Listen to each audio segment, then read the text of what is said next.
잠시 뒤 조여셉 목사와 함께하는 구속사 이야기가 방송됩니다.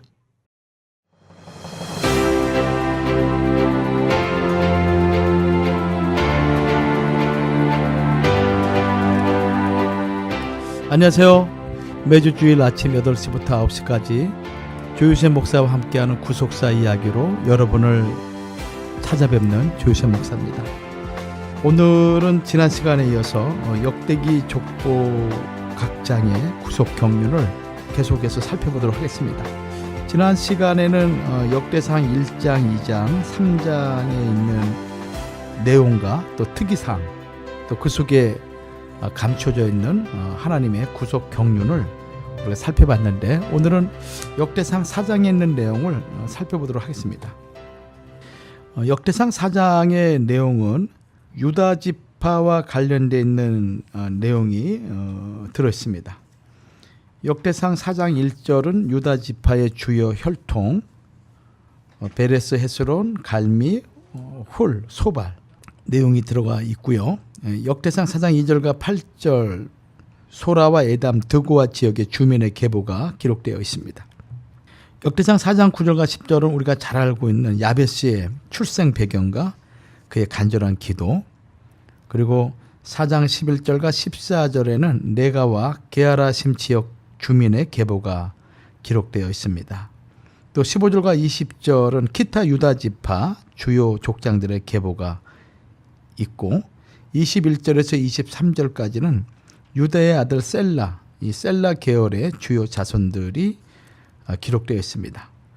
그리고 4장 24절에서 43절까지의 내용은 시몬 지파의 기본 계보와 거주지, 또 주요 족장, 그리고 족장들의 정복 사업 관련된 내용이 역대상 4장 24절에서 43절까지 기록되어 있습니다. 이 역대상 4장에 있는 특이한 사항이 몇 가지가 있습니다. 첫 번째는 유다의 아들들입니다. 역대상 4장 1절에서 유다의 아들들은 베레스와 헤스론과 갈미와 훌과 소발이라 이렇게 말씀하고 있습니다. 유다의 아들들로 기록된 5사람은 형제가 아니라 부자 관계입니다. 유다는 베레스를 낳았고, 또 베레스는 헤스론을 낳았으며 헤스론은 갈렙을 낳았다고 역대상 2장 18절에 기록되어 있습니다. 그런데 역대상 4장 1절에는 갈렙 대신 갈미로 기록되어 있죠. 여기 갈미는 히브리어 카르미로 포도원이라는 뜻을 가지고 있는 단어입니다. 역대상 2장 19절에서 갈렙의 아들이 훌이고, 역대상 2장 50절에서 훌의 아들이 소발인 것으로 보아 갈미와 갈렙은 동일 인물로서 이름만 다르게 표기 된 것으로 볼 수 있습니다. 둘째는 야베스에 대한 기록입니다. 야베스는 유다 지파의 자손들 가운데 유일하게 그 개인에 대한 내용이 자세히 기록된 사람입니다. 역대상 4장 9절에서 야베스는 그 형제보다 존귀한 자라, 그 어미가 이름하여 야베스라 하였으니 이는 내가 수고로이 낳았다 함이었더라 라고 말씀하고 있습니다. 여기 존귀한이란 히브리어 단어는 카바드의 나팔 분사형입니다. 수동형이죠. 존경을 받는다라는 뜻입니다. 이 존귀한, 이 단어는 존경을 받는 그런 뜻이라는 거죠. 야베스는 그 형제들보다 더 존경을 받는 사람이었습니다. 그의 이름 야베스는 히브리어 야으베츠로 슬픔에 잠긴이란 뜻이며 상처를 입히다, 고통하다, 슬퍼하다라는 뜻의 아차브에서 유래된 것입니다. 이 단어의 어원은 해산의 고통과 관계되는 단어로서 어머니가 극심한 슬픔 가운데 야베스를 낳았으므로 그가 불행하게 출생하였음을 나타내는 그런 단어인 것입니다. 이 단어는 이사야 14장 3절에서 바벨론의 포로로 끌려간 이스라엘 백성의 슬픔을 나타낼 때도 사용된 단어가 이 아차브란 단어죠. 역대상 4장 9절에서 야베스의 출생은 바벨론에 끌려간 백성의 슬픔을 연상시키며 성장한 후에 받는 큰 존경은 포로에서 귀환한 이후의 영광을 연상시키기도 합니다. 야베스는 비록 그 출생은 불행했습니다. 그러나 하나님께 간절히 기도하는 사람이었죠. 역대상 4장 10절에서 야베스가 이스라엘 하나님께 아뢰어 가로되 원컨대 주께서 내게 복에 복을 더하사 나의 지경을 넓히시고 주의 손으로 나를 도우사 나로 환난을 벗어나 근심이 없게 하옵소서 하였더니 하나님이 그 구하는 것을 허락하셨더라라고 말씀하고 있습니다. 여기 원컨대 주께서 내게 복의 복을 더하사, 이 문맥에는 바라크라는 단어를 2번 연속하여 사용하고 있습니다. 이 바라크는 무릎을 꿇다, 축복하다라는 단어죠. 즉 반드시 저를 축복하여 주시옵소서라는 간절한 애원이 담겨 있는 것입니다. 이처럼 불행한 상황에서도 간절히 기도할 때 하나님께서는 반드시 응답해 주십니다. 야베스의 기도의 내용은 3가지죠. 먼저 야베스는 나의 지경을 넓혀달라고 기도합니다. 이것은 바벨론 포로에서 돌아왔으나 여전히 주변 나라들의 침략을 받는 상황 속에서 나라의 부강함을 바라는 기도였습니다. 다음으로 2번째죠. 주의 손으로 나를 도우사라고 기도했습니다. 이 기도의 원문의 뜻은 그리고 당신의 손이 나와 함께하여 주시옵소서라는 의미인 것입니다. 하나님의 손이 함께 하신다면 아무런 근심과 걱정을 할 필요가 없게 되는 것입니다. 그리고 마지막 3번째는 나로 환난을 벗어나 근심이 없게 하옵소서라고 기도하였습니다. 야베스가 이렇게 기도할 때 하나님께서는 그의 구하는 것을 허락해 주셨습니다. 야베스가 존귀하게 된 것은 고통과 슬픔 중에서도 기도하였기 때문입니다. 야베스는 포로 생활이라는 도저히 빠져나갈 수 없는 절망 중에서도 하나님께 간구하기를 잊지 않았습니다. 야베스는 모든 일이 오직 하나님께 달려있다고 하는 하나님의 절대 주권을 믿는 신앙의 사람이었습니다.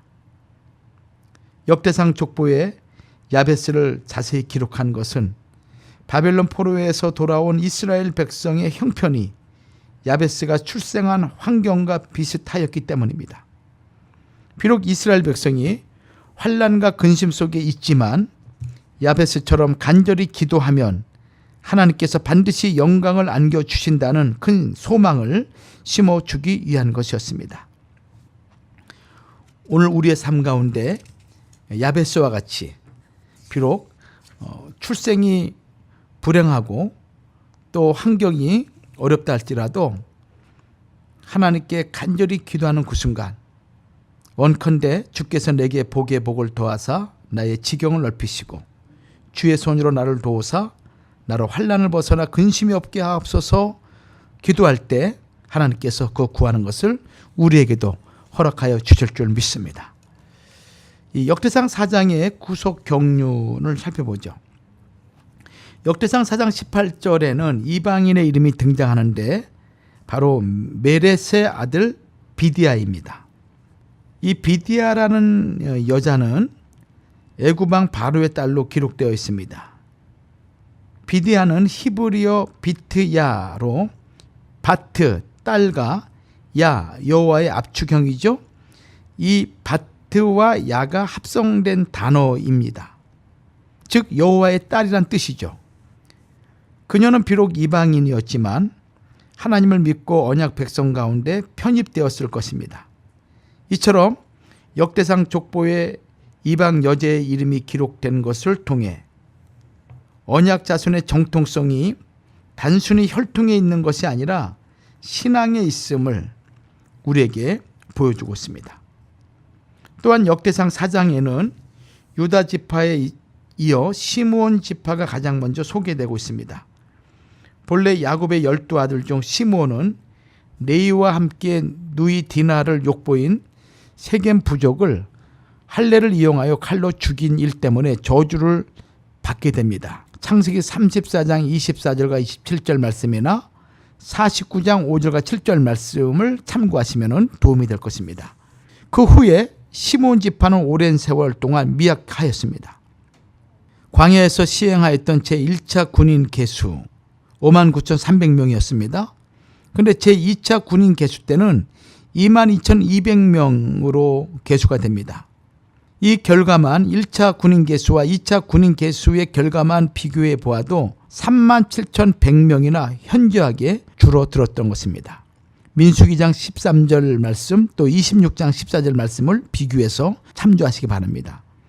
또한 모세의 축복에서도 제외되었습니다. 가나안 정복 전쟁 때에도 독립적으로 땅을 분배받지 못하고 유다 지파에 분깃해서 일부를 분배받았다고 여호수아 19장 1절과 9절은 기록하고 있습니다.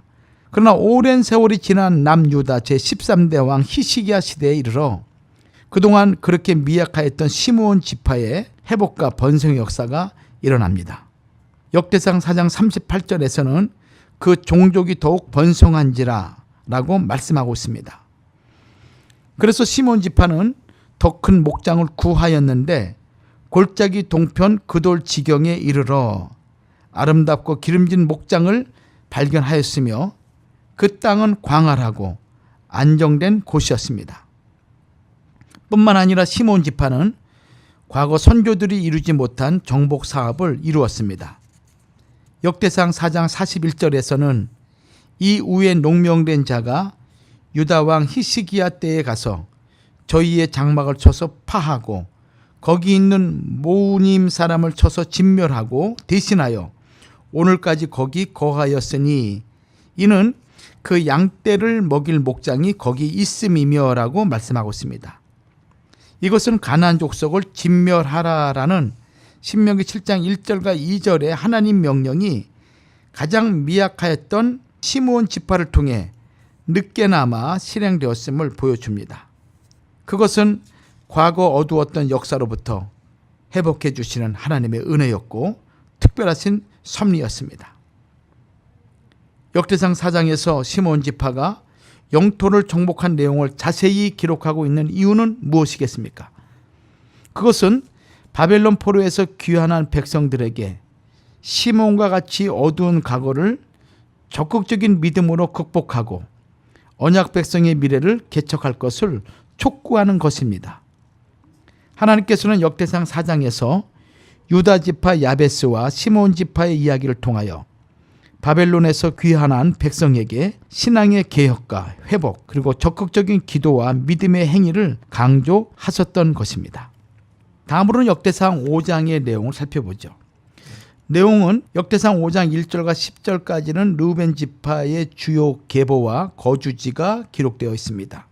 그리고 11절에서 17절까지는 갓 지파의 주요 계보와 거주지, 그리고 18절에서 22절까지는 요단 동편 두 지파 르우벤, 갓, 므낫세 반 지파의 전쟁과 승리를 기록하고 있습니다. 그리고 5장 23절과 24절은 므낫세 반지파의 주요 거주지와 족장, 그리고 25절과 26절은 요단 동편 두 지파 반의 죄와 아수르에게 잡혀가는 내용을 기록하고 있죠. 이 역대상 5장의 특이사항을 살펴보죠. 이 특이사항이 세 가지인데 첫째는 야곱의 장자 르우벤의 장자권 상실에 대해서 말씀하고 있습니다. 역대상 5장 1절과 2절에서 이스라엘의 장자 르우벤의 아들들은 이러하니라. 르우벤은 장자라도 그 아비의 침상을 더럽게 하였으므로 장자의 명분이 이스라엘의 아들 요셉의 자손에게로 돌아갔으나 족보에는 장자의 명분대로 기록할 것이 아니니라. 유다는 형제보다 뛰어나고 주권자가 유다로 말미암아 났을지라도 장자의 명분은 요셉에게 있으니라 라고 말씀하였습니다. 역대상 5장 족보를 시작하면서 이 르우벤의 장자권 상실과 그 이유 그리고 그 결과를 상세히 밝히고 있는 것이죠. 성경은 분명히 이스라엘의 장자를 르우벤이라고 출애굽기 6장 14절 말씀이나 민수기 1장 20절, 26장 5절 말씀, 또 역대상 5장 1절과 3절 계속해서 누차 기록하고 있습니다. 창세기 49장 3절 한 구절 안에서만 르우벤이 장자라는 사실을 5번이나 강조하고 있는데 첫째는 내 장자, 둘째는 나의 능력, 셋째는 나의 기력의 시작, 넷째는 위강이 초등하고 다섯 번째는 권능이 탁월하도다라고 기록하고 있습니다. 대단한 위치죠. 다섯 번에 걸쳐서 강조하고 있습니다.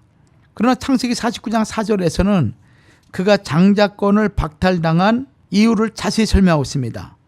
즉 내가 아비의 침상에 올라 더럽혔음이로다 라고 말씀하고 있는 것입니다. 침상을 더럽혔다라는 것은 히브리어적 완곡 어법으로 적법하지 못한 동침을 가리킵니다. 르벤이 그의 서모 비라와 통관한 사실을 말하고 있는 것이죠. 창세기 35장 22절 말씀이에요. 이 비라는 라헬의 몸종으로 단과 납달리의 어머니였습니다. 창세기 29장 29절 말씀이나 30장 3절과 8절 말씀입니다. 르벤은 주체할 수 없는 음욕으로 서모 비라를 범하여 아비의 침상을 더럽혔습니다. 결국 사단은 르벤의 가장 큰 약점을 잡아 장자권을 상실하도록 만든 것입니다. 율법에는 아비의 아내와 관계하는 것은 아비의 하체를 범하는 것이므로 사형에 해당하는 중죄로 규정하고 있다고 레위기 18장 6절과 8절 말씀이나 20장 11절 말씀, 신명기 22장 30절, 27장 20절에 기록하고 있습니다. 이 아비 하체를 범한 이걸로 말미암아 르벤은 그 장자권을 상실하게 되죠. 두 번째로 특이한 둘째는 르벤 지파의 역사에 대한 말씀입니다. 르벤 지파는 아수르 왕 디글랏 빌레셀 3세의 북이스라엘 침공 때 아수르의 포로로 끌려갑니다. 역대상 5장 6절에 그 아들은 부에라니 저는 르벤 자손의 두목으로서 아수르 왕 디글랏 빌레셀에게 사로잡힌 자라라고 말씀하고 있습니다. 그런데 역대상 5장 7절과 10절에는 르벤 지파의 족장 여이엘, 스가라, 벨라가 유브라데 강에서부터 광야 지경까지 이르렀으며 사울 왕 때에는 하갈 사람과의 전쟁에서 이기고 길르앗 동편 온 땅에 이르는 것을 기록하고 있습니다. 여기 역대상 5장 7절에 나오는 형제는 같은 르벤 지파 사람을 지칭하는 것으로 보아야 합니다. 북이스라엘이 멸망할 때 인물인 부에라의 형제로 기록되어 있는 여이엘, 시가랴, 벨라는 실제로 사울왕 시대의 인물인 것으로 우리는 역대상 5장 10절 말씀을 통해서 확인할 수 있습니다. 역대기 저자는 역대상 5장 6절과 5장 7절에서 10절을 대비하여 이스라엘 공동체도 바벨론 포로라는 비극을 겪었지만 이제 귀환 이후에 놀라운 회복과 번성이 있을 것이라는 소망을 갖게 하였으며 동시에 과거에 하나님을 의지함으로 축복을 받아 번성하였을지라도 우상을 숭배하고 말씀에 불순종할 때에는 심판을 받는다는 것을 극명하게 보여주고 있습니다. 세 번째 특이사항은 세 지파의 승리와 멸망에 대한 말씀입니다. 역대상 5장 18절을 보면 요단강 동편에 거주하였던 르벤 지파와 갓 지파와 므낫세 반 지파 가운데 싸움에 익숙한 용사가 44,760명이 있었습니다. 이들은 하갈 사람과 여두르, 나비스, 노답과의 전쟁에서 크게 승리하였습니다. 그들은 약대 5만과 양 25만, 나귀 2천을 빼앗았으며 사람 10만 명을 사로잡았습니다. 이 전쟁의 승리는 세 지파가 하나님께 의뢰하고 부르짖은 결과 하나님께서 들으시고 도와주셨기 때문입니다. 역대상 5장 20절에서 도우심을 입었으므로 하갈 사람과 그 함께한 자들이 다 저희 손에 패하였으니 이는 저희가 싸울 때 하나님께 의뢰하고 부르짖음을 하나님이 들으셨음이라라고 말씀하고 있습니다. 그러나 승리의 궁극적인 원인은 이 전쟁이 하나님께로부터 나온 전쟁이었기 때문입니다. 역대상 5장 22절에서 이 싸움이 하나님께로 말미암았음이라라고 말씀하고 있습니다. 전쟁은 하나님께 속한 것입니다. 사무엘상 17장 47절 말씀이나 역대하 20장 15절 말씀이죠. 그러므로 하나님께로 말미암은 전쟁은 즉 하나님께서 시작하신 전쟁은 반드시 승리하게 되어 있는 것입니다. 그런데 이렇게 큰 승리를 거두었던 세 지파는 아수르가 이스라엘을 침략하였을 때 멸망하고 말았습니다. 세 지파는 아수르 왕 드글랏 빌레셀 불이라고도 하죠. 이 드글랏 빌레셀을 불이라고도 하는데 이 드글랏 빌레셀에게 사로잡혀서 할라와 하볼과 하라와 고산 하숫가에까지 옮겨졌습니다. 이렇게 된 이유는 이들이 이방 신들을 간음하듯 음란하게 섬긴 죄 때문에 하나님께서 아수르 왕의 마음을 일으켜서 이스라엘을 침략하도록 역사하셨기 때문입니다. 역대상 5장 26절에서는 그러므로 이스라엘 하나님이 아수르 왕 불의 마음을 일으키시며 아수르 왕 드글랏 빌레셀의 마음을 일으키심에 곧 르벤과 갓과 므낫세 반지파를 사로잡아 할라와 하볼과 하라와 고산 하숫가에 옮긴지라 저희가 오늘날까지 거기 있으니라 라고 말씀하고 있습니다. 세 지파의 생류와 멸망에 대한 뚜렷한 대조, 바벨론 포로 귀환 후 세대들이 과거의 불신앙적 제약을 다시 되풀이하지 않도록 경고하는 아주 강력한 교훈이 되고 있습니다. 애청자 여러분, 우리도 한순간 승리에 도취하여 온갖 탐심으로 우상을 숭배하면 갑자기 하나님의 진노가 임하여 멸망하는 날이 닥친다는 사실을 명심해야 할 것입니다. 잠시 있다가 이 구속사적 경륜 계속해서 살펴보도록 하겠습니다.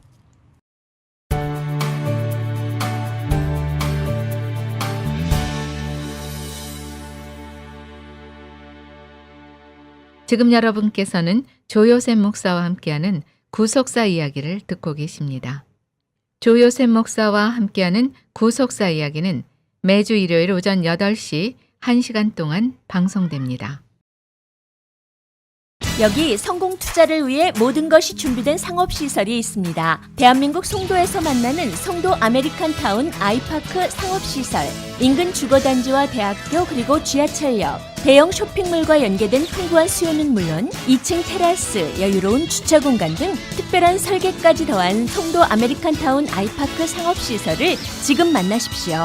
분양 문의는 밀레니엄 인베스트먼트 홀딩스 888-212-4151로 연락 바랍니다.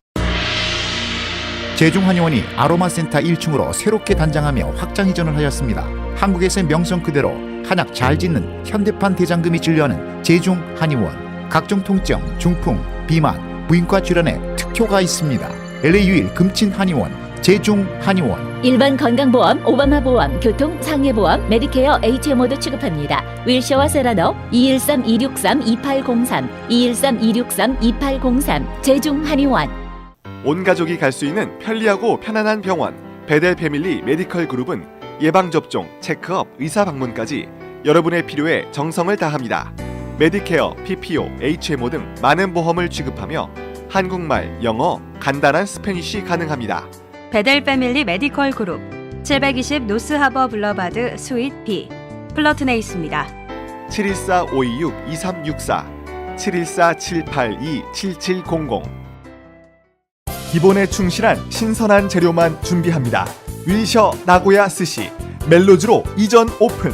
최상의 퀄리티와 환상적인 맛을 자랑하는 사시미와 스시, 푸짐하고 가격은 착한 런치 메뉴, 넓고 편리한 단독 파킹장, 데이트, 가족 모임, 단체 모임 모두 환영합니다. 깔끔한 분위기와 친절한 서비스로 모임이 더 즐거워지는 나고야 스시. 한인타운에서 10분 거리 멜로즈와 바인 323-848-4678. 배차한가 리조트앤카지노가 트로트의 여왕 주현미 콘서트를 6월 22일과 23일에 개최합니다. 비 내리는 영동교, 짝사랑, 잠깐만, 신사동 그 사람 등 시대를 풍미한 주옥같은 명곡들을 주옥같은 주현미의 목소리로 직접 감상하세요. 문의가 폭주하고 있으니 티켓 구매를 서두르세요. 배차한가 리조트앤카지노에 오셔서 차원이 다른 엔터테인먼트를 경험해보세요. 자세한 내용은 888-810-8871번으로 지금 전화주세요. 맥케이브는 세즌푸드의 유기농 브랜드입니다. 세즌푸드는 캘리포니아의 유기농 곡물 전문 로컬 회사입니다. 세즌푸드는 엘센트로에 있는 유기농 맥케이브 농장에서 건강한 유기농 채소들을 재배해 태양 건조한 건체류를 직접 생산하고 있습니다. 건강한 맥케이브 유기농 곡물을 착한 가격으로 즐기세요. 가까운 로컬 마켓에서 구매하실 수 있습니다. 사랑하는 나의 아가, 네가 태어난 이후 참 많은 것들이 변했단다. 아빠는 오늘도 널 위해 더 열심히 일하고 엄마는 네가 행복할 수 있는 일이라면 무엇이든 할 수 있는 용감한 사람이 됐어. 그리고 우리 가족의 건강을 최고로 생각하게 됐단다. 환하게 웃는 오늘처럼 늘 건강하고 밝게 자라주기를 바래. 깨끗한 물과 순수한 얼음, 엄마의 마음을 닮은 청호 나이스의 노력은 오늘도 계속됩니다. 가족을 위한 선택, 청호 나이스. 천년 동안 전해 내려오는 수천 년을 이어갈 우리 민족의 자랑스러운 유산 문배술. 문배술의 생명인 문배향이 가득한 묵넘김. 일체의 첨가물이 없는 깨끗함의 절정. 진하게 가슴에 남는 향. 중요 무형문화재 86가구로 지정된 문배술은 우리나라 고유의 문화유산입니다. 한국 대형마켓, 호텔, 유명식당에서 인기 있는 한국인의 대표 명주 문배술. 이제 미국에도 있습니다. 문배술. 여러분께서는 지금 조요셉 목사와 함께하는 구속사 이야기를 듣고 계십니다.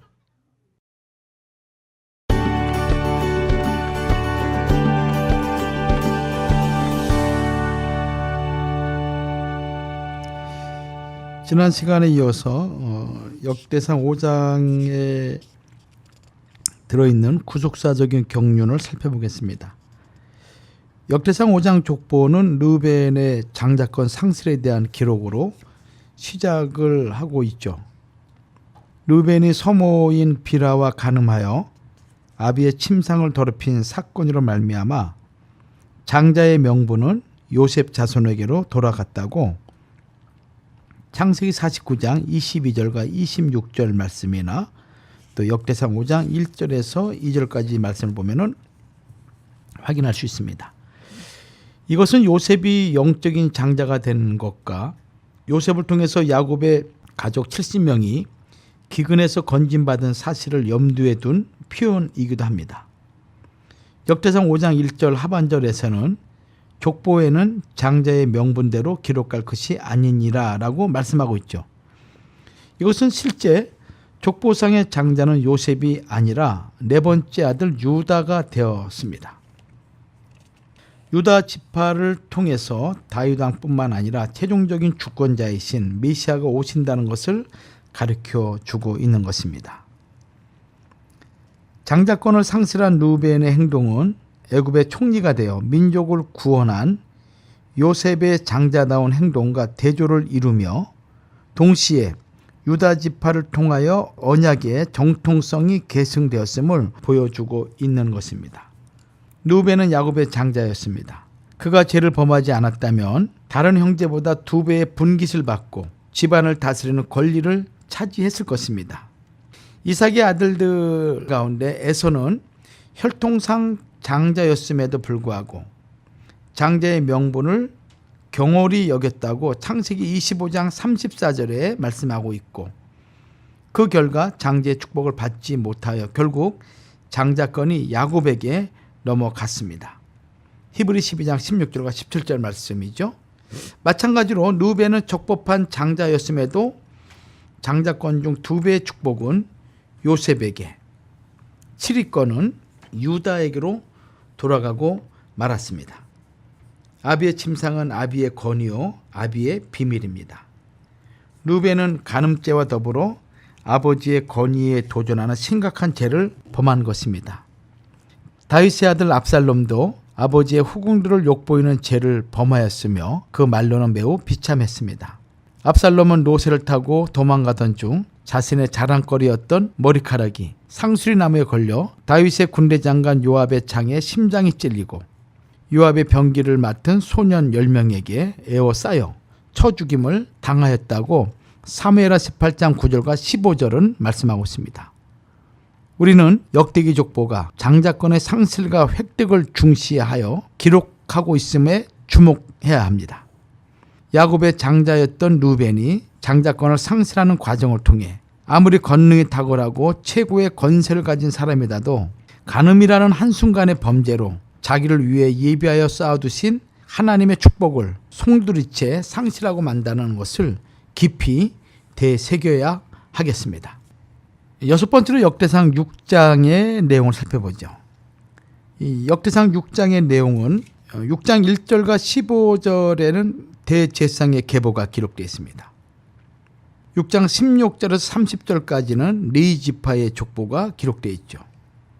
그리고 31절에서 47절까지는 이 찬양대로 봉사한 레위 자손의 계보가 기록되어 있고, 그리고 역대상 6장 48절과 49절은 레위인 제사장, 대제사장의 직무가 기록되어 있습니다.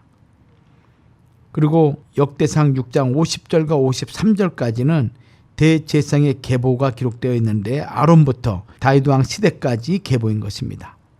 그리고 레위 지파가 거주한 성읍들이 역대상 6장 54절과 81절에 기록되어 있습니다. 이 역대상 6장의 특이사항 세 가지가 있어요. 첫째는 아사랴에 대한 기록입니다. 역대상 6장 1절과 15절에 나타난 대제사장의 명단 가운데 아사랴는 특별히 그 행적이 기록되어 있습니다. 역대상 6장 10절에서 요하나는 아사랴를 낳았으니 이 아사랴는 솔로몬이 예루살렘에 세운 전에서 제사장의 직분을 행한 자녀라고 말씀하고 있습니다. 아사랴의 시대는 솔로몬 성전이 완성된 이후에 성전이 이스라엘 백성의 종교와 삶의 중심이 되었던 시대였습니다. 이것은 바벨론 포로 귀환 후 그 이후 세대들에게 그들의 종교와 삶의 중심이 하나님의 성전이어야 함을 강조하는 것입니다. 이 대제사장의 족보는 역대상 6장 15절에서 바벨론의 포로로 끌려가는 것으로 끝이 납니다. 바벨론 포로가 된 비극의 역사는 하나님의 성전이 이스라엘 백성의 삶의 중심이 되지 못했던 결과임을 보여주고 있는 것입니다. 둘째 특징은 찬송하는 일에 대한 기록입니다. 사무엘 시대에 블레셋에게 빼앗기던 언약궤가 기랏 여아림에 있었는데 다윗은 마침내 그것을 예루살렘의 다윗성으로 옮겨와 성막에 안치하였습니다. 역대하 1장 4절 말씀이죠. 이 일을 가리켜 역대상 6장 31절에서는 언약궤가 평안한 곳을 얻었다라고 말씀하고 있습니다. 그때 다윗은 여호와의 집에서 찬송하는 일을 맡을 사람을 임명하였습니다. 찬송하는 일을 하는 사람들의 대표자는 헤만과 아삽과 에단이었습니다. 그런데 헤만은 그핫의 후손이었으며 아삽은 게르손의 후손이었고 에단은 무라리의 후손이었습니다. 이처럼 하나님께서는 찬양하는 지도자들을 레위의 세 아들, 이 세 아들의 후손 가운데서 골고루 뽑게 하셨습니다. 세 번째 특이사항은 임명받은 레위 사람들에 대한 기록입니다. 역대상 6장 31절에서 다윗이 이 아래의 무리를 세워 여호와의 집에서 찬송하는 일을 맡게 하매라고 말씀하고 있습니다. 여기 세워는 히브리어 아마드의 히필형으로 임명하다라는 뜻입니다. 또 역대상 6장 48절에서도 하나님의 집 장막의 모든 일을 맡았더라라고 말씀하고 있습니다. 여기 맡았더라라는 단어 히브리어 나탄이란 단어인데 역시 임명하다는 뜻입니다. 이것은 레위 사람들의 임무는 무슨 일이든지 다 하나님의 영광을 위하여 필요한 일들이고 하나같이 정식 임명 절차를 통해 위임받았으며 하나님께서는 더욱 사명감을 가지고 충성하도록 레위인들을 권고하셨음을 의미합니다. 자, 그렇다면 역대상 6장의 구속사적인 경륜은 무엇일까요? 역대상 5장에서는 요단강 동편의 세 지파에 대하여 기록하였습니다. 그리고 요단강 서편의 지파들에 대하여 설명하기에 앞서 역대상 6장에서는 먼저 레위 지파를 기록하고 있습니다. 그리고 레위 지파 가운데서도 대제사장의 족보가 가장 처음으로 나오며 이는 역대상 6장 49절과 53절에서 다시 반복적으로 기록되고 있습니다. 이것은 대제사장이 백성의 영적 대표자로 성막에서 가장 중요한 직분을 맡고 있었기 때문입니다. 역대상 6장 49절에서 아론과 그 자손들은 번제단과 향단 위에 분향하며 제사를 드리며 지성소의 모든 일을 하여 하나님의 종 모세의 모든 명대로 이스라엘을 위하여 속죄하니라고 말씀하고 있습니다. 나아가 바벨론 포로 귀환 후세대에게 제사장의 직분을 강조함으로써 하나님께서 전 세계를 구원하는 역사에서 이스라엘 백성의 남은 자들에게 제사장과 같은 사명이 있음을 알려주시려 했던 것입니다. 하나님께서는 출애굽기 19장 6절에서도 이스라엘 백성에게 너희가 내게 대하여 제사장 나라가 되며라고 말씀하고 있습니다. 신약에 와서 베드로전서 2장 9절에도 같은 말씀이죠.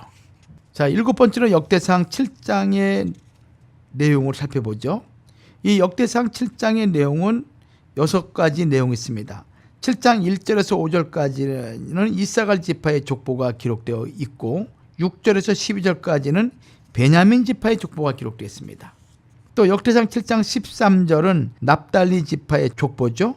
그리고 14절에서 19절까지는 므낫세 반지파의 족보입니다. 특이사항이 2가지가 있어요. 첫째는 슬로브앗에게는 딸만 있었습니다 라는 특징입니다. 역대상 7장이죠.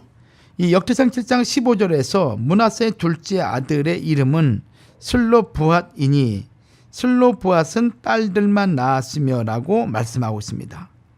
이 말씀에는 슬로브앗이 므낫세의 둘째 아들인 것처럼 기록하고 있습니다. 그러나 민수기 27장 1절에 요셉의 아들 므낫세 가족의 므낫세의 현손 마길의 증손 길르앗의 손자 헤벨의 아들 슬로브앗의 딸들이라고 기록된 내용으로 보아 슬로브앗은 므낫세의 둘째 아들이 아닌 것입니다.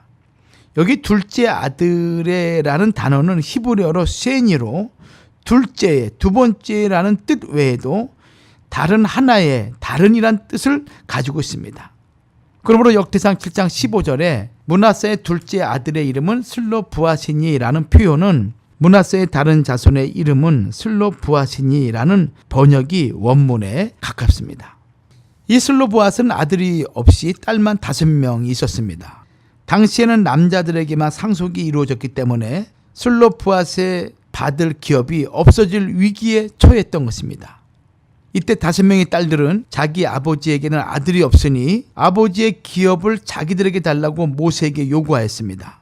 모세가 이 사연을 여호와께 여쭈었더니 여호와께서 아들이 없는 경우는 딸에게 그 유업을 주라고 말씀하셨습니다. 민수기 27장 8절에서 너는 이스라엘 자손에게 고하여 이르기를 사람이 죽고 아들이 없거든 그 기업을 그 딸들에게 돌릴 것이요 라고 말씀하고 있습니다. 그 후에 므낫세 지파 사람들은 만약 슬로브앗의 딸들이 다른 지파 남자에게 시집을 가면 자기 조상의 기업이 다른 지파로 넘어가게 된다고 문제점을 지적하였습니다. 이에 모세는 그들의 지적이 맞다, 옳은 지적이라고 하면서 슬로브앗의 딸들에게 대한 여호와의 명이 이러하니라 이르시되 슬로브앗의 딸들은 마음대로 시집을 가려니와 오직 그 조상 지파의 가족에게로만 시집 갈지니 그리하면 이스라엘 자손의 기업이 이 지파에서 저 지파로 옮기지 않고 이스라엘 자손은 다 각기 조상 지파의 기업을 지킬 것이니라 라고 대답해 주었음을 민수기 36장 6절과 7절을 통해서 우리는 발견할 수 있죠. 이렇게 역대상 7장 족보에는 이러한 사실을 강조하여 기록하고 있는데 이는 바벨론 포로 귀환 후에 모든 세대에게 조상의 기업을 지키는 것이 얼마나 중요한 일인지를 가르쳐 주기 위한 것이었습니다. 둘째 특징은 에브라임의 2 아들이 가드 사람에게 죽임을 당했습니다. 에브라임에게는 슈델라 외에 에셀과 엘르앗이라는 아들도 있었습니다. 그런데 이들이 가드 사람의 짐승을 빼앗으려 하다가 가드 토인에게 죽임을 당하였습니다. 이에 에브라임이 여러 날 슬퍼하였으며 그 형제가 와서 위로하였습니다. 그 후에 에브라임은 아들을 더 낳았는데 자신의 극심한 고통과 슬픔을 반영하여 그 이름을 브리아라고 불렀습니다. 브리아는 히브리어 베리아로 공고한 중에란 뜻이죠. 에브라임 집안이 재앙을 받아 극한 슬픔 속에서 낳은 아들이 브리아인데 모세의 후계자로 가나안 정복을 영도했던 여호수아가 바로 브리아의 직계 후손이었음을 역대상 7장 27절은 말씀하고 있습니다. 하나님께서는 그 어떤 슬픔과 고통의 시기에도 자기 백성과 함께 하시고 훗날을 준비해 주시는 자비가 한이 없는 분이심을 우리에게 가르쳐주고 있는 것입니다. 역대상 7장의 구속사진 경륜이죠. 역대상 7장에서 에브라임 지파의 족보는 여호수아로 끝이 납니다. 가나안 정복 시대의 지도자인 그는 주전 1390년경 110세로 생을 마치게 됨을 여호수아 24장 29절은 말씀하고 있습니다. 여호수아의 죽음 이후 바벨론에서 귀환하여 역대상 족보를 기록할 때까지 약 1000년 가까운 세월이 흘렀습니다. 그러나 역대상 족보에서는 여호수아 이후 에브라임 지파의 후손들을 더 이상 기록하지 않고 여호수아에게 끝내고 있습니다. 이는 바벨론 포로 귀환 후 세대에게 큰 구속사적 경륜을 제시하고 있는 것입니다. 먼저 에브라임이 두 아들 에셀과 엘르앗을 가나안 사람에게 잃고 말로 형용할 수 없는 아픔과 고통을 당했지만 그의 후손 가운데 가나안 종복의 위대한 지도자 여호수아가 태어났다는 사실을 증거함으로써 바벨론 포로 귀환 후 여러 가지 아픔과 고통을 겪고 있는 백성들의 삶에도 가나안 종복과 같은 위대한 승리 역사가 있을 것이라는 소망을 제시하고 있는 것입니다. 여호수아의 등장은 우리의 원수 사단을 멸망시키시고 모든 비극과 아픔을 해결하실 예수 그리스도가 오실 것을 예표하고 있습니다. 에셀과 엘르앗을 죽인 자는 가드 토인이었습니다. 토인은 땅을 의미하는 히브리어 에레츠라는 단어로서 원주민이라는 뜻입니다. 그는 가나안 땅에 대대로 거주하였던 원주민이었습니다. 그런데 여호수아가 가나안 땅을 정복하여 가문의 옛 원수들을 멸망시키고 승리했던 것입니다. 여호수아는 히브리어 예호수아라는 단어로서 여호와께서 구원하심이란 뜻입니다. 비극의 가문에 등장한 여호수아는 그 가문의 소망과 위로가 되었습니다. 애청자 여러분, 오늘날 죄와 사망, 눈물과 고통과 아픔 가운데 살아가는 우리 인생들에게 천상천하 오직 예수님만이 유일한 소망과 위로가 되십니다. 이 땅에서 기대할 만한 소망은 아무것도 없습니다. 오직 산소망의 근원지는 예수 그리스도뿐이심을 디모데전서 1장 1절은 말씀하고 있죠. 골로새서 1장 27절에서는 하나님의 비밀이신 예수 그리스도만이 우리의 영원한 영광의 소망이 됨을 말씀하고 있는 것입니다. 자, 여덟 번째로 역대상 8장의 내용을 살펴보죠. 역대상 8장은 8장 1절에서 5절까지는 베냐민과 벨라의 아들 족보가 기록되어 있고요. 6절에서 28절까지는 에훗 자손의 족보, 그리고 29절에서 33절까지는 사울의 족보, 그리고 역대상 8장 34절과 40절까지는 요나단의 족보가 기록되어 있습니다. 특이사항은 두 가지로 살펴볼 수 있는데, 첫째는 베냐민의 아들들의 이름이 다르게 기록되어 있습니다. 베냐민의 아들들의 이름은 창세기 46장 21절과 민수기 26장 38절과 40절, 역대상 7장 6절과 8절, 역대상 8장 1절과 5절에 각각 다르게 기록되어 있습니다. 이것은 한 사람이 두 개의 다른 이름을 가진 경우가 있고 아들을 전부 기록하지 않고 중요한 인물만 선별하여 기록하였거나 그 후손들까지도 족보 명단에 포함시키고 있기 때문으로 추정할 수가 있습니다. 두 번째는 사하라임에 대한 기록입니다. 사하라임, 두 새벽, 이중의 새벽이란 뜻이죠. 이 사하라임에게는 후심과 바라라는 두 아내가 있었습니다. 그러나 그는 두 아내를 내보냈습니다.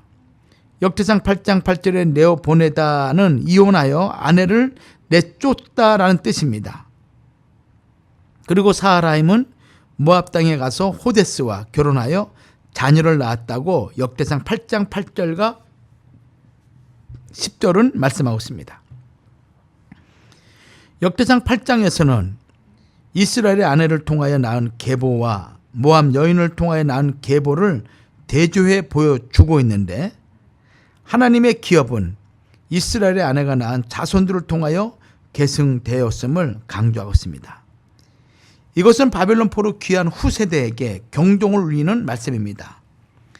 당시의 이방인과의 결혼 문제는 하나님의 말씀을 거역하여 믿음의 혈통을 통해 메시아가 오시는 길을 막는 심각한 도전이었습니다. 역대상 8장의 족보는 하나님의 기업을 잇는 계보가 되기 위해서는 절대로 이방인과 통혼해서는 안 된다는 사실을 가르쳐주고 있습니다. 역대상 8장의 구속사적인 경륜은 이렇습니다. 베냐민 족보는 이미 역대상 7장 6절과 12절에 기록되어 있는데 역대상 8장 1절과 40절에서 보다 상세하게 반복하여 기록하고 있습니다. 그 이유는 첫째로 이스라엘의 초대왕 사울이 베냐민 지파 출신이기 때문입니다.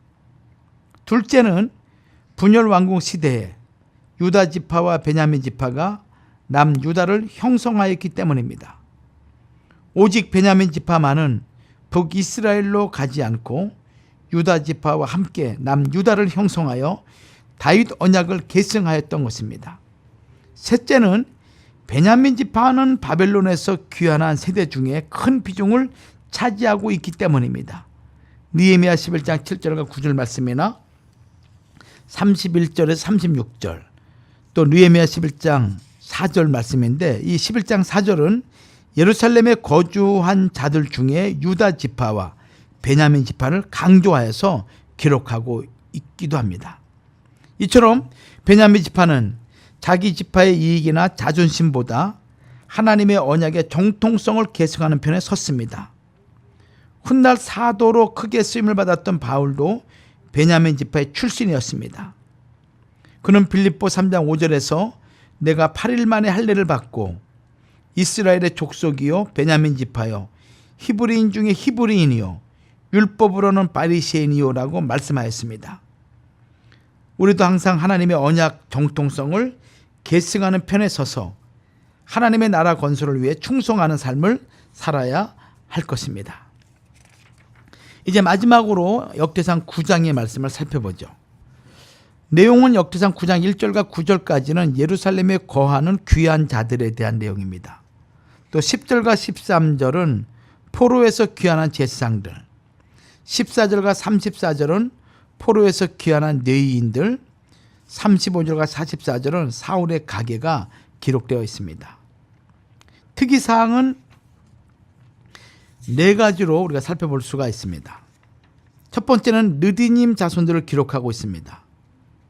역대상 9장 2절에서는 바벨론에서 귀환한 사람들을 소개하면서 제사장들과 레위 사람들과 함께 느디님 사람들을 언급하고 있습니다.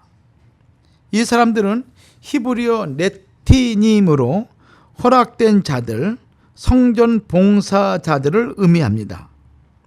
에스라가 바벨론 포로지에서 귀환할 때 행군을 전면 중지하고 아하와로 흐르는 강가에 귀환하는 백성을 모으고 거기서 3일 동안 장막에 유하면서 백성과 제사장들을 살펴본 즉 레인이 하나도 없음을 알게 됩니다. 모든 족장 9명과 명철한 사람 요야립과 엘라단을 불러 그들을 통해 찾고 또 찾아 레인 38명과 가계별 대표 3명 그리고 느디님 사람 220명이 귀환 대열에 합류했습니다. 에스라 8장 20절에서 또 느디님 사람 곧 다윗과 방백들이 주어 레위 사람에게 수종들게 한 그 느디님 사람 중 220명을 데려왔으니 그 이름이 다 기록되었느니라 라고 기록하고 있습니다. 느디님 사람들이 레위인들의 대열에 함께하여 귀환할 수 있었던 것은 레위인들이 모여 사는 곳에 느디님 사람들도 함께 있었기 때문으로 보입니다. 그런데 일반적으로 레위인을 성전 봉사자들이라고 부르는 것을 볼 때 느디님 사람들은 성전에서 봉사하면서도 레위인들과는 구별된 자들이었음을 알 수가 있습니다. 느디님 사람들의 족보에서 특이한 사실은 그들의 순수한 유대 혈통이 아니라 성전 봉사자로 쓰임받던 이방 민족이었다는 사실입니다. 에스라 2장 43절과 54절 또 느헤미야 7장 46절과 56절 말씀이죠.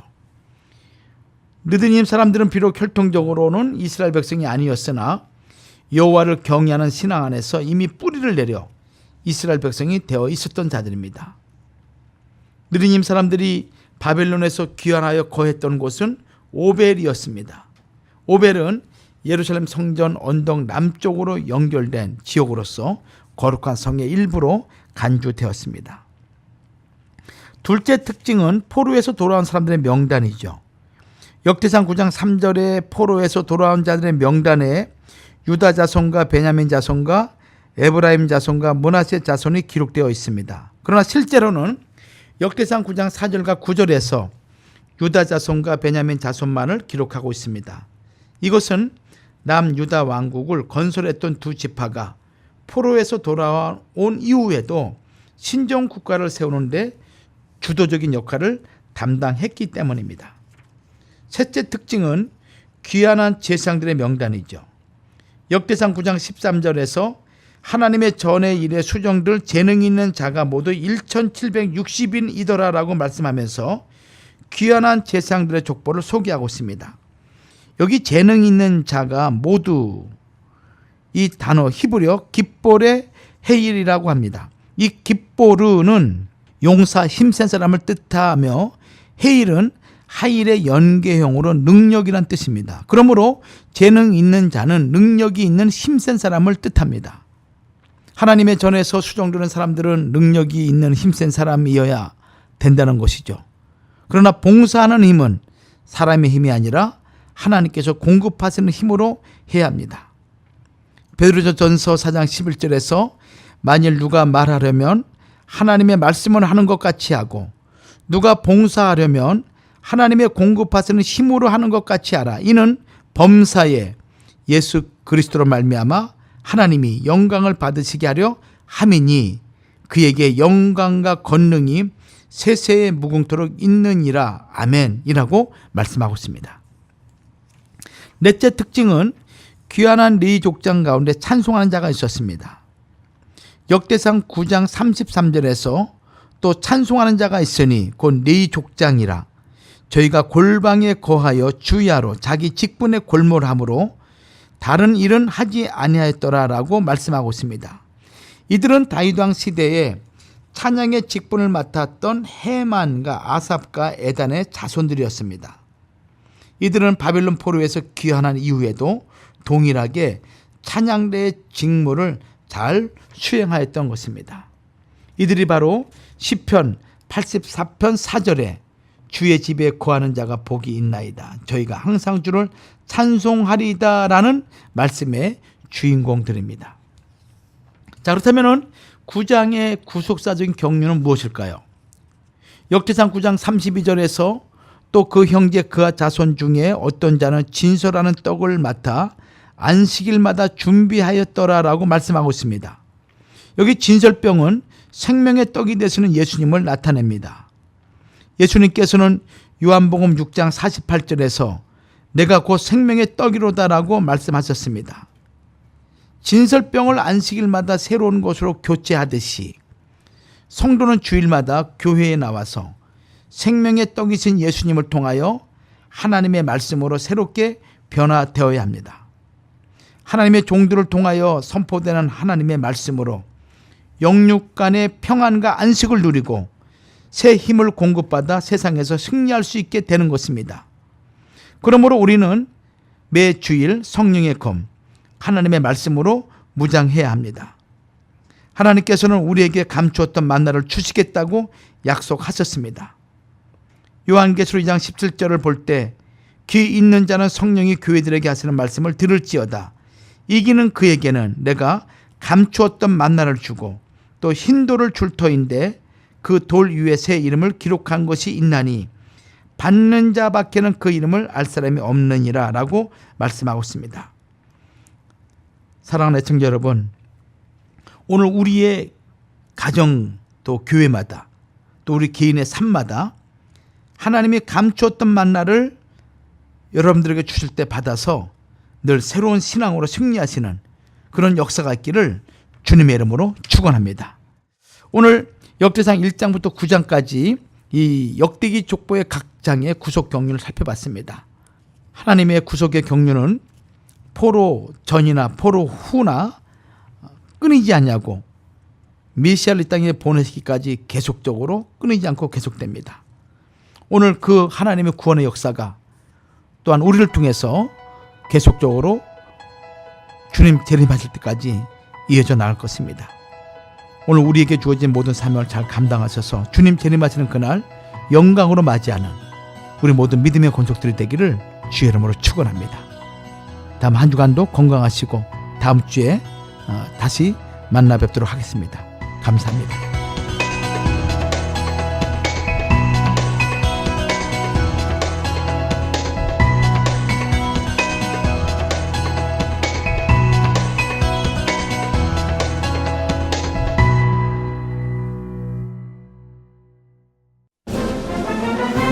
안녕하세요. 정재윤입니다. 제가 여러분께 중요한 정보를 알려드리려고요. 메디케어를 가지신 분들은 서울 메디컬 그룹과 계약된 보험회사에 가입하시면 최고의 혜택을 받으실 수 있습니다. 스캔, 블루크로스, 헬스넷, 유나이티드 헬스케어, 센트럴 헬스, 케어 퍼스트, 블루실드, 이지 초이스, 휴마나 보험 중 하나를 선택하시고 서울 메디컬 그룹과 주치의에게 진료를 받으십시오. 위내시경, 대장내시경, 초음파, CT 등 종합검진을 해드리며 이번 시에는 한국인을 위한 최고의 병원 한식이 제공되는 할리우드 장로병원에서 품격 높은 치료를 받으실 수 있습니다. 감사합니다. 한인 최고의 메디컬 그룹 서울 메디컬 그룹 213-480-7770 213-480-7770 한국인을 위한 최고의 병원 한식이 제공되는 할리우드 장로병원에서 품격 높고 편안한 치료를 받으십시오. 지금까지 할리우드 장로병원 협찬으로 전해드렸습니다. 감사합니다. 미국에서 비즈니스를 하고 계신가요? 상법 관련 모든 것을 해결해 드립니다. 사업체 설립과 운영을 하면서 생기는 크고 작은 문제들과 놓치기 쉬운 지식재산권까지 그동안 몰라서 간과했던 문제들을 레거시 프로로우의 전문가와 직접 상담하세요. 가족처럼 도와드리는 레거시 프로로우가 여러분의 성공적인 비즈니스 서포터가 되어드립니다. 레거시 프로로우 213-382-8051 213-382-8051 라스베가스 특선 맛집 제1탄 라스베가스에 가면 꼭 한번 들러야 하는 곳 삿포로 리볼빙 스시. 환상적인 맛과 고급스럽고 즐거운 분위기의 최첨단 시설의 레스토랑 삿포로 리볼빙 스시로 베가스 여행의 즐거움을 하나 더. 라스베가스 삿포로 리볼빙 스시 702-915-7500. 캐더링도 선택이 중요합니다. 맛으로 캐더링의 차별화를 선언한 낙원 캐더링. 10인 이상 크고 작은 모임과 결혼 피로연, 각종 파티, 정성을 다한 경제적이고 품위 있는 메뉴로 모든 행사에 만족을 드립니다. 음식 맛있기로 유명한 낙원 캐더링. 신선한 맛에 놀라는 직접 담근 김치도 판매 시작. 323-466-3737 323-466-3737 로스앤젤레스 오렌지 카운티 30명 이상 주문 시 딜리버리 프리. 호텔급 요리에 25년이 넘는 경력과 역사, 새롭게 단장한 넓은 홀과 프라이빗 룸이 준비되어 있는 신북경으로 여러분을 초대합니다. 살아있는 게와 랍스터 요리 그리고 담백하고 깔끔한 한국식 중화 요리를 맛보실 수 있는 유일한 장소입니다. 품격 높은 여러분에게 걸맞는 분위기와 요리는 신북경에서 찾아보실 수 있습니다. 고급스러운 곳에서 수준 높은 최고의 요리를 선보이는 신북경은 LA 한인타운 올림픽과 킹슬리에 있습니다. 예약 문의 213-381-3003 8년 연속 문화관광부 장관상 수상의 제주 롯데호텔에서 누리는 감동의 고국 방문도, 한국 내 정확도 1위의 건강검진도, 라스베가스 펠라지오와 아리아 호텔의 미사부 여행은 물론 전 미국 시장을 평정한 캐나다 로키, 옐로스톤 관광명소까지 하얏트 호텔의 하와이, 로마 셰라톤 호텔의 유럽, 칸쿤, 미서부 및 동부, 남미, 호주, 중국, 일본 여행도, 환상의 크루즈도 언제나 3호입니다. 전 미주 12년 연속 대한항공 최우수 1등 대리점, 전 세계 티켓도 3호가 가장 저렴합니다. 관광도 1등, 티켓도 1등, LA 3호 관광. 1998년 한인사회 최초 파머스 보험 지정업체, 모든 보험회사를 취급하는 럭키 바디샵. 작업의 결과에 대한 완벽한 신뢰는 럭키 바디샵의 자랑입니다. 벤츠, BMW, 아우디 전문, 성실, 정직, 신용의 완벽한 수리로 당신의 차를 새 차처럼 만들어드립니다. 럭키 바디샵의 작업의 결과는 라이프타임 워런티합니다. 럭키 바디샵 213-365-6000 6000